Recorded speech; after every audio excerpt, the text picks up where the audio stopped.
L'objectif, c'était d'aller dans le territoire pour voir comment les politiques publiques qui étaient incarnées étaient perçues par les différents habitants.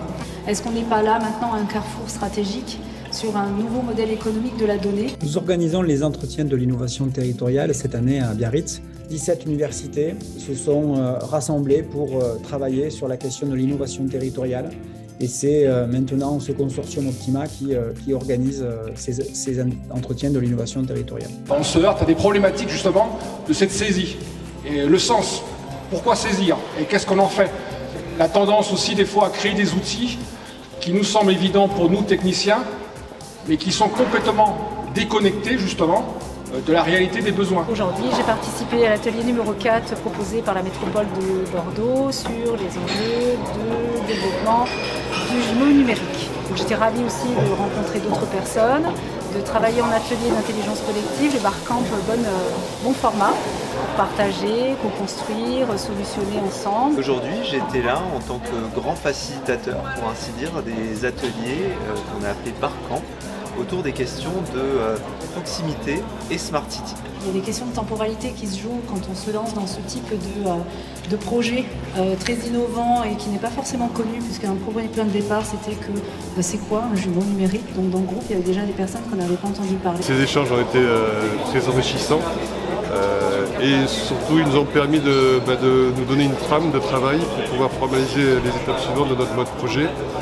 et en identifiant les enjeux principaux. Ces barcamps sont autant l'occasion de générer des idées, et à cet égard on a utilisé une méthodologie dite de design systémique, c'est-à-dire comment est-ce qu'on génère des idées, mais pas que. C'est là où c'est intéressant, c'est qu'on génère aussi des questions. On se pose aussi des questions de tiens, comment est-ce qu'on pourrait faire réseau? Comment est-ce qu'on pourrait enclencher des dynamiques en faveur d'eux? C'est-à-dire qu'on n'est pas dans l'optique de trouver des solutions miracles comme ça d'un claquement de doigts, mais de trouver des stratégies qui peuvent nous aider à appréhender ces sujets qui sont particulièrement complexes et délicats à observer. L'atelier nous a permis d'enrichir la vision qu'on pouvait avoir et de regarder où étaient les principaux leviers et la façon dont on pouvait s'y prendre pour à la fois culturer la strate décisionnelle, dont les élus, les techniciens, mais aussi travailler avec les citoyens, la population, puis avec l'ensemble des parties prenantes. Ce qui a empêché un territoire de se comprendre, c'est peut-être le fait d'avoir un clivage qu'on imagine a priori, c'est-à-dire c'est beaucoup plus une posture ou une vision a priori qui fait qu'on ne s'autorise pas à penser collectif, qu'on va d'abord essayer de défendre ses propres enjeux et qu'à un moment donné il faut les dépasser, et pour les dépasser il faut trouver des endroits où on va partager une vision, on va partager du sens et on va construire ensemble un projet, un programme. On a eu plusieurs surprises. Celle que je retiendrai, c'est l'idée de pouvoir monétiser la saisie de la data qui est promise à être mise en open data justement. Soit par de la rémunération de celui qui l'a saisie, ou de celui qui peut la saisir également pour le compte de tiers. C'est une option qui est assez intéressante pour pouvoir inciter tout le monde à participer en fait à ce travail sur les données. Nous sommes une ville très touristique et donc on passe de 25 000 habitants tout au long de l'année pour passer à 110 000 habitants en période de saison, donc sur juillet-août.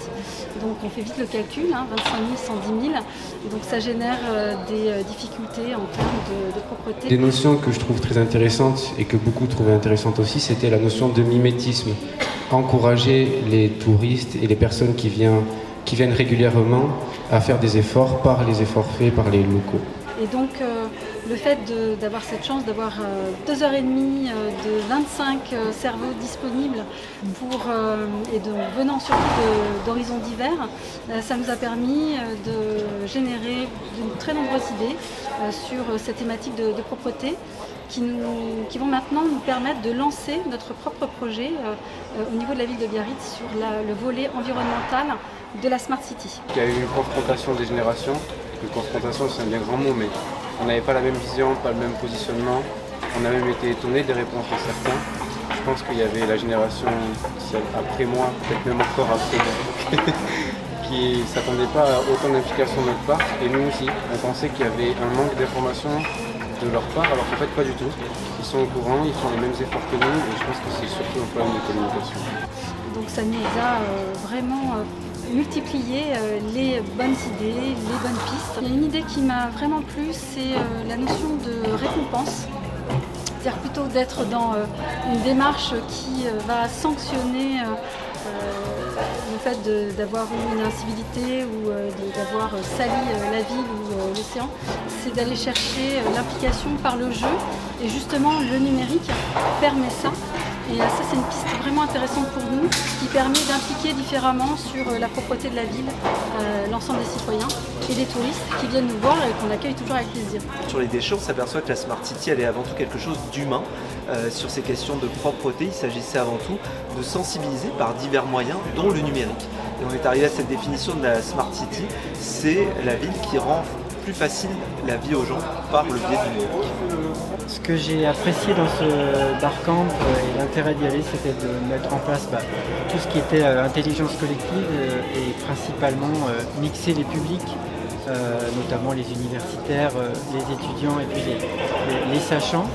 Ce que j'y ai appris, c'est de conforter mon analyse sur une problématique du territoire qui va me permettre de mettre en place des actions à très court terme pour améliorer la conduite des politiques publiques en lien avec cette création d'observateurs des politiques publiques. L'action à laquelle j'ai réfléchi, c'est une assise commune pour conforter la connaissance de chacun sur la création d'un observatoire des politiques publiques entre les élus et les techniciens. Comme ça, on parle de la même chose.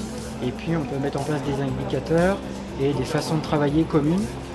C'est la première brique avant d'aller voir les citoyens pour améliorer la conduite des politiques publiques. Peut-être que tu veux rajouter un truc? Non, c'était très bien, merci. Merci.